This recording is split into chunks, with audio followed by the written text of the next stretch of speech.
Le Brexit consistait à reconquérir la souveraineté du Parlement britannique, reprendre le contrôle des frontières du pays de Bruxelles. Et c'était l'article 50 qui devait déclencher ce changement. Et donc voilà, 6 pages. Alors que les pourparlers labyrinthiques sur le Brexit ont commencé, la première ministre britannique, Theresa May, a déclenché une élection générale, entraînant une perte catastrophique de sa majorité parlementaire. Elle a dépensé plus d'1 milliard de dollars en achetant le soutien d'un parti politique en Irlande du Nord avec des racines dans la religion fondamentaliste.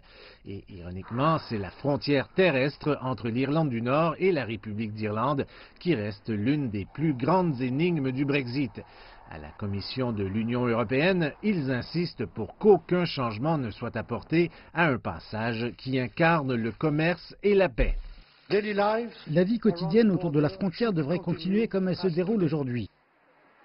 Cela signifierait bien entendu l'adhésion de la Grande-Bretagne à l'union douanière de l'Union européenne et pas le contrôle britannique des frontières ou de l'immigration européenne. Tout cela est inacceptable pour les partisans du Brexit. Mais du côté positif, la première ministre Theresa May a salué le retour après le Brexit du passeport bleu en tant qu'expression de l'indépendance et de la souveraineté de la Grande-Bretagne. Mais voilà, le nouveau passeport bleu sera fait par une entreprise franco-néerlandaise en France. Dans les rues du Royaume-Uni, on peut sentir l'inquiétude.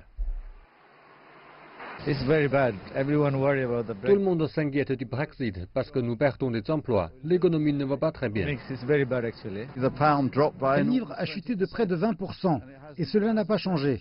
Cela a divisé le pays, divisé les amis et même les familles. Le Brexit s'est avéré si complexe que les négociateurs ont besoin d'une période de transition de 2 ans bien accueillie par Theresa May après les pourparlers de Bruxelles, mais qui cause une certaine consternation parmi les opposants au Brexit au Royaume-Uni. Ils craignent un impact pour l'accord sur l'industrie de la pêche britannique. Et maintenant, avec des accusations selon lesquelles la campagne du Vote Leave aurait triché, certains se demandent finalement si le Brexit est possible à réaliser.